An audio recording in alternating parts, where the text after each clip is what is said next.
느헤미야 통독이 시작되었습니다. 망한 줄만 알았던 유다 백성들의 회복이 이제 시작되었습니다.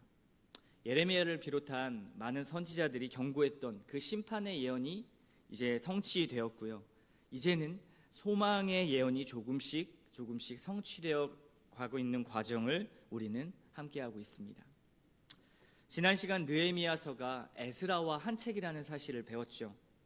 1차로 스룹바벨과 예수아를 통해 나타난 귀환이 이제 에스라 1장부터 3장까지 나타났고요. 2차 귀환이 에스라의 귀환으로 7장부터 8장까지 있었던 것을 우리 지난 시간 확인했습니다.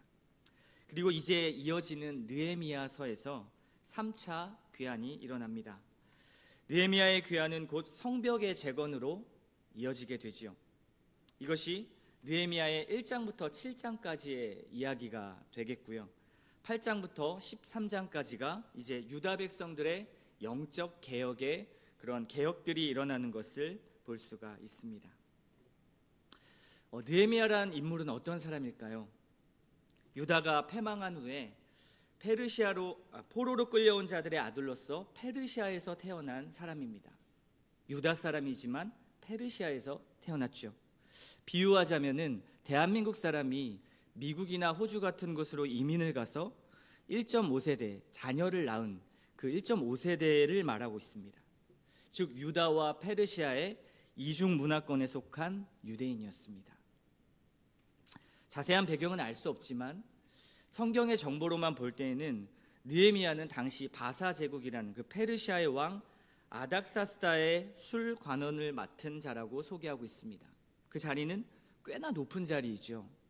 아무나 올라갈 수 있는 그런 위치가 아닙니다.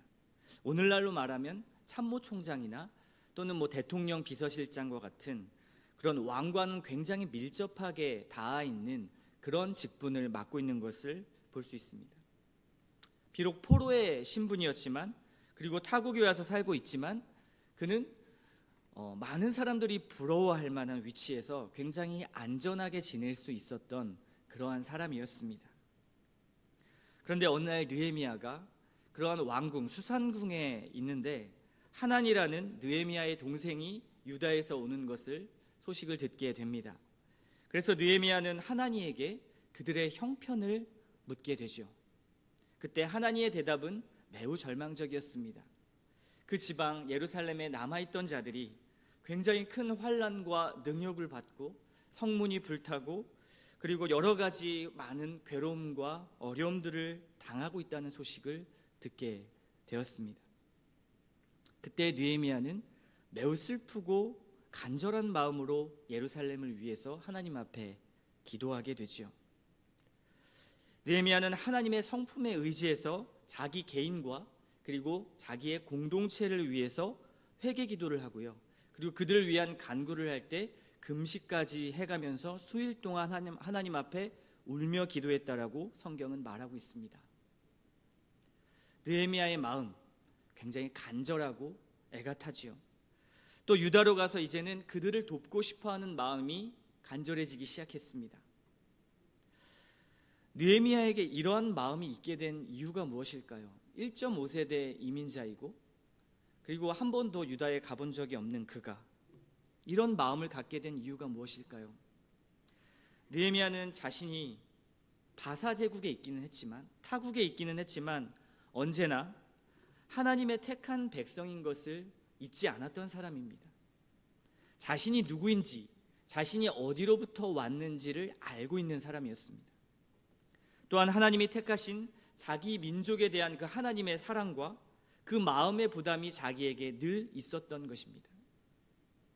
자기보다 민족을 가슴에 품고 하나님의 은혜를 구하는 모습, 이런 느헤미야의 모습 어떠신가요?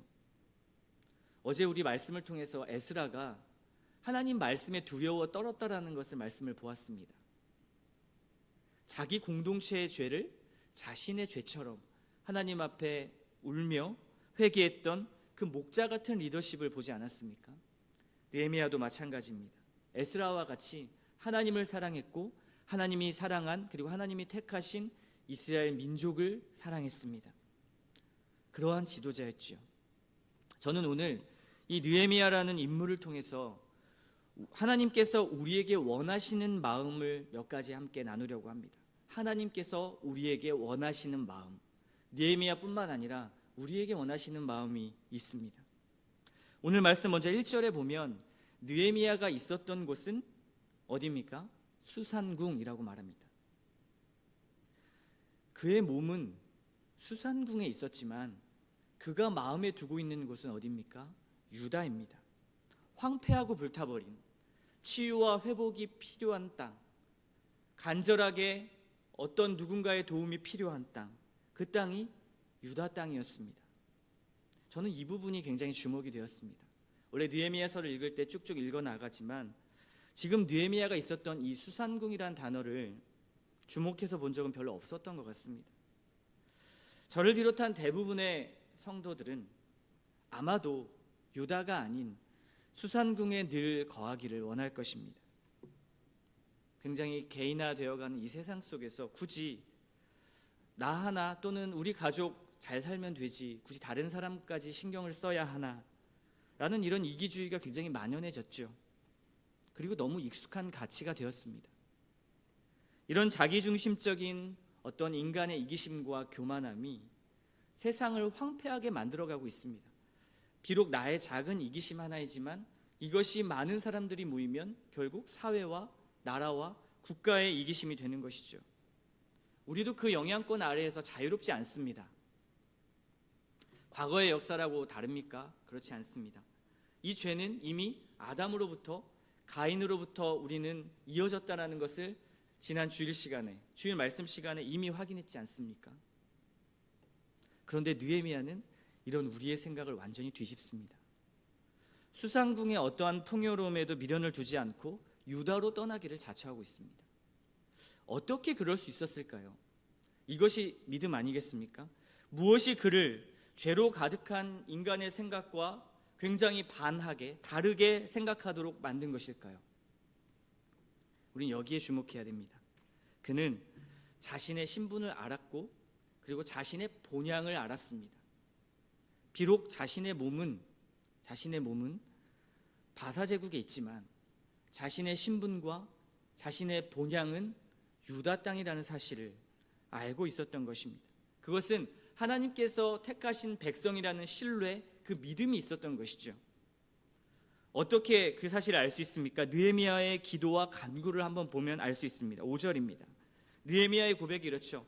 하늘의 여호와 크고 두려우신 하나님, 이런 기도를 합니다. 또 그가 언약을 지키시고 긍휼을 베푸시는 하나님, 이렇게 기도하며 하나님을 인정합니다. 하나님의 자녀로서 하나님을 높여드리는 것이죠. 아닥사스다가 왕이 아니고요, 하나님을 왕으로 인정하면서 하나님의 성품을 철저히 신뢰하고 그리고 그 성품에 의지해서 기도하는 모습이 지금 느헤미야의 기도의 모습입니다. 또 9절 말씀 한번 보십시오. 만일 내게로 돌아와 내 계명을 지켜 행하면 너희 쫓긴 자가 하늘 끝에 있을지라도 내가 거기서부터 그들을 모아 내 이름을 두려고 택한 곳에 돌아오게 하리라 하신 말씀을 이제 청하건대 기억하옵소서. 느헤미야는 하나님이 약속하신 말씀, 즉 이스라엘의 회복과 그리고 내가 이제 참 하나님의 나라를 이루리라 하신 그 언약의 말씀을 가슴에 품고 믿고 있었습니다. 말씀 위에 서 있던 사람이 바로 느헤미야였습니다. 그 믿음이 이제는 눈에 보이는 수산궁의 이득과 실리가 아닌 하나님의 선하신 그 뜻을 이루게 하는 그의 의지를 갖게 한 것입니다. 말씀이 그의 가슴 안에 있었고 그 말씀 위에 그가 서 있던 것입니다. 그때 우리 인간의 의지와 그리고 우리는 도저히 할 수 없을 것만 같은 그러한 일들이 실제로 일어나게 되는 것이죠. 우리 이 말씀 보면서 정말 자기 자신을 다시 한번 점검해야 될 필요가 있습니다. 이것이 굉장히 실제적인 신앙입니다. 지금 내가 하나님의 말씀 앞에 서 있는가? 아니면 수산궁이냐 유다 땅이냐라는 이런 선택지에서 고민하며 있지는 않은가? 우리에게 명확한 기준이 있는가를 확인해야 됩니다. 우리가 어디의 신분인지를 확인해야 되는 것이죠. 우리는 하나님 나라 백성의 신분을 가지고 있는 하나님 나라 시민권자입니다. 그렇다면 그 백성은 하나님 나라의 법, 하나님 나라의 가치를 따라 살아야 되지 않겠습니까? 무엇입니까? 하나님 사랑과 이웃 사랑입니다. 실제로 이것은 너무나 거대하고 관념적인 것 같지만 느헤미야의 선택은 실제적인 선택이었습니다. 이러한 하나님의 말씀이 기준이 된다면 마땅히 수산궁의 풍요로움을 포기하는 대가 지불이 필요할 수밖에 없었던 것입니다. 저와 여러분에겐 얼만큼의 대가 지불이 있습니까? 얼마만큼 하나님 앞에 대가를 지불하려고 합니까? 하나님이 주신 은혜와 말씀에 따라 살기 위해서 우리는 어떠한 고통을 감내합니까? 어려움과 고통은 쏙 피하고 무슨 일이든 만사형통하는 꽃길만 걸어가고 싶은 마음, 이것은 욕망 어린 십자가이죠. 예수님은 이런 십자가를 지시지 않았습니다. 그렇다면 골고다 언덕길이 예수님의 보혈의 얼룩진 길이 아니라 스타들의 레드카펫으로 모든 기독교인들이, 모든 신앙인들이 그런 길만 걸어가고 싶어 한다면 이 세상이 변하게 되겠습니까? 오히려 세상 사람들보다 더 안달나서 부와 명예와 권력을 가지려고 애를 쓸 것입니다. 그것이 세상 사람들의 눈에 보기에는 얼마나 더럽고 얼마나 신앙으로 가장한 종교의 위선인지 그들은 그렇게 느끼는 것이죠. 그래서 우리는 고통을 피하기 위한 십자가가 아니라 기꺼이 예수 그리스도의 남은 고난을 채워가는 그 예수 그리스도의 십자가를 붙들고 가야 합니다. 저는 거창한 것을 말하는 것이 아닙니다. 고난은 거창한 것이 아니라 이 복음 때문에 나는 죽고 예수 그리스도가 드러나는 삶, 그것이 크던 작던 작은 일이라 할지라도 그런 삶을 하루하루 살아내는 것이 바로 우리 하나님 나라의 시민권을 가진 자들의 삶입니다. 그래서 로마서 8장 16절에서 18절까지 이렇게 말씀합니다. 굉장히 중요한 말씀이죠. 성령이 친히 우리의 영과 더불어 우리가 하나님의 자녀인 것을 증언하시나니 자녀이면 또한 상속자 곧 하나님의 상속자요 그리스도와 함께한 상속자니 우리가 그와 함께 영광을 받기 위하여 고난도 함께 받아야 할 것이니라. 우린 영광을 받기를 원하는데 고난은 빼버립니다. 그런데 고난 없는 영광은 없다고 우리는 수없이 말씀을 들어왔죠. 현재의 고난은 장차 우리에게 나타날 영광과 비교할 수 없도다. 바울은 그저 고난만 받으라고 말하지 않습니다. 우리에게 주어질 그 영광이 얼마나 큰지 고난과는 도저히 비교할 수도 없고 세상이 주는 어떠한 것과도 비교할 수 없다고 말합니다. 빌립보서 1장 29절에서도 이렇게 말씀합니다. 그리스도를 위하여 너희에게 은혜를 주신 것은 다만 그를 믿을 뿐만 아니라 또한 그를 위하여 고난도 받게 하려 하심이라. 여러분 혹시 그리스도를 믿는 목적, 내가 살아가는 목적에 대해서 좀 많이 묵상하십니까? 우리는 교리를 배우고 하나님 말씀을 배우면서 나의 사는 목적은 하나님을 영화롭게 하고 그분의 이름을, 그분을 영원토록 즐거워하는 것이지, 이렇게 고백할 때가 많습니다. 근데 그것이 정말 나의 고백인지를 돌아봐야 합니다. 드러난 삶을 점검해 보십시오. 어쩌면 내 마음속 깊숙한 곳은 믿음의 목적이 무사태평일 수도 있고요, 만사형통일 수도 있습니다. 세상 사람들이 원하는 그 가치가 똑같을 수 있습니다. 복음으로 인한 대가 지불이 없는 삶이라면 그럴 가능성이 꽤나 높습니다. 만약 이것이 자신의 실제의 모습이라면 우리는 복음을 오해한 것입니다. 그렇다면 빨리 수술을 해야겠죠. 삶의 목적과 방향을 다시 재조정해야 되고, 그리고 내 마음 깊숙한 곳에 있는 그 목적을 하나님 앞에 아뢰야 됩니다. 그리고 다시 하나님의 말씀으로, 하나님이 원하시는 목적으로 바꾸어야 됩니다. 그런데 이 목적이 결코 우리에게 고난이라고 해서 완전한 불행함을 가져다 주는 것은 아닙니다. 두려워할 필요가 없습니다. 왜냐하면 이것은 우리에게 나타날 영광의 길을 걸어가는 것이죠. 영광을 위해 걸어가는 길, 그 길입니다. 그리고 그리스도를 닮아갈 수 있는 길입니다. 그리스도를 닮는다는 것, 그리고 그리스도의 삶을 내가 이제 살아내는 것. 예수께서 걸어가신 길을 내가 살아낼 때, 예수님이 정말 이런 마음으로 이 길을 걸어가셨구나. 신앙이란 이런 것이구나. 정말 하나님이 주실 영광의 모습이란 이런 것이구나 라는 것을 실제 그 삶에 도전할 때, 그때만이 경험할 수 있는 것이 고난이고, 그 고난이 없으면 우리 그리스도인은 절대 성장할 수가 없습니다. 아브라함이 그랬고요, 야곱도 그랬습니다. 오히려 아파보지 않고, 그리고 복음 때문에 상처받아 보지 않는다면 다른 사람을 어떻게 사랑하고 다른 사람을 어떻게 위로하겠습니까? 아파하는 자들을 어떻게 그들의 마음으로 체휼하여 위로하고, 어떻게 힘들어하는 자들, 세상 속에 고통받는 자들의 마음 안에 우리가 들어가서 주의 말씀을 전하고 그들을 위로하겠습니까? 복음은 근본적으로 다른 사람을 살리는 능력이 있습니다. 그렇다면 그 복음 안에 우리가 뛰어들어야겠죠. 복음을 피상적인 하나의 보험처럼 들어놓고 삶을 따로 한다면 그것은 믿음과 행위를 따로 구분하는 것입니다. 저 또한 신앙의 사춘기가 있었던 적이 있습니다. 알면 알수록 신앙생활이 머리만 커진다라는 것을 제가 알게 되었는데요. 은혜를 받으면 내가 어떠한 것을 감내하고 어떠한 것을 고통받아야 될지를 예상이 되는 것이죠. 그래서 오히려 은혜 받는 것을 두려워하고 경계했던 적이 있습니다. 이렇게 은혜를 맛본 자가 이런 마음을 갖는다는 것이 하나님 마음은 얼마나 아프셨겠습니까? 그런데 지금 와서 돌아보면 하나님이 주신 은혜와 말씀을 가지고, 그리고 그것을 가지고 도전하는 삶을 살 때, 상처와 아픔이 보이지만 내가 그 안으로 뛰어들 때, 그때 주님을 가장 가까이에서 느낄 수 있었고, 그때 가장 큰 은혜가 내게 주어진다라는 사실을 알게 되었습니다. 도전하지 않고 하나님 말씀에 순종하지 않는 삶은, 말씀에만 맴도는 삶은 관념적인 신앙입니다.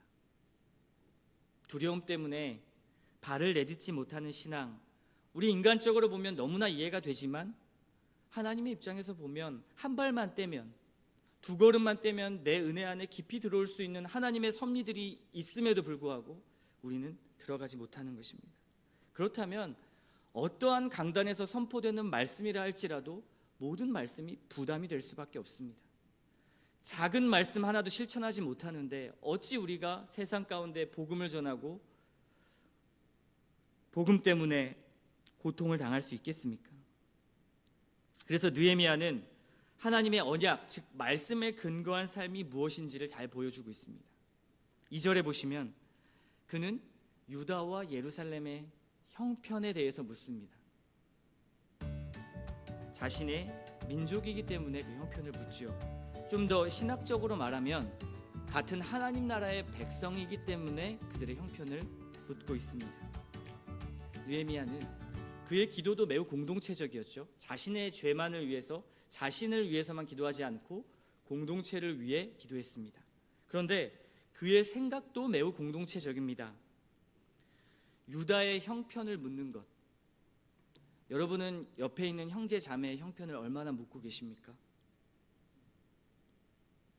유다의 형편을 위해서 자신의 목숨까지 거는 느헤미야를 보십시오. 이제 그 장면이 2장부터 나타나게 되는데요. 2절 말씀에 보면 이런 말씀이 있습니다. 왕이 이르시되 네가 병이 없거늘 어찌하여 얼굴에 수심이 있느냐? 이는 필연 내 마음에 근심이 있음이로다 하더라. 그때 내가 크게 두려워하여. 이 당시에 왕과 가장 가까이 있던 느헤미야의 직책은 왕 앞에서 절대 수심을 보여서는 안 되는 자리입니다. 그것은 목숨을 내어놓아야 할 수 있는 굉장히 큰 죄였습니다. 그런데 자신의 유다 백성들, 자신의 형제 자매를 생각할 때에, 하나님이 원하시는 일들을 생각할 때 자신의 모습을 보니 그의 마음에는 근심과 수심이 가득할 수밖에 없었던 마음이었던 것 같습니다. 그가 얼마나 하나님의 뜻에, 그리고 그의 공동체, 그의 백성들, 그의 가족들을 생각하는 마음이 얼마나 큰지를 볼 수 있는 장면입니다. 그래서 결국 느헤미야가 하나님 앞에 간구하는 것이 무엇이었습니까? 자신의 안녕과 자신의 유익, 자신의 이득이 아니라 아닥사스다 왕 앞에서 하나님 은혜를 입게 하여 주시옵소서라는 기도를 합니다. 비록 자신을 보면 도저히 세상을 움직일 수도 없다라는 것을 알게 되지요. 자신이 어떠한 상황을 바꿀 수 없는 그런 무력한 자라는 것도 잘 알고 있습니다. 느헤미야 또한 그랬습니다. 왕의 마음을 움직이지 않으면 절대로 유다로 갈 수 없는 상황이죠. 우리는 이때 보통 포기하게 됩니다. 그건 믿음이 대단한 사람이나 하는 일이지, 이런 상황을 봐봐, 내가 한다고 되는 일이 아니야. 그런데 느헤미야는 달랐습니다. 내가 한다고 되는 일이 아니란 걸 너무 잘 알기 때문에 오히려 하나님께 은혜를 구했던 것이죠. 그리고 그 느헤미야의 간구를 통해서 놀라운 하나님의 역사들이 하나하나 펼쳐나가기 시작합니다. 느헤미야는요, 직접 뛰어들었고요, 대가를 지불했습니다. 그랬더니 하나님의 역사와 은혜를 풍성히 경험할 수 있게 되었습니다. 물론 그 전에도 은혜가 있었죠.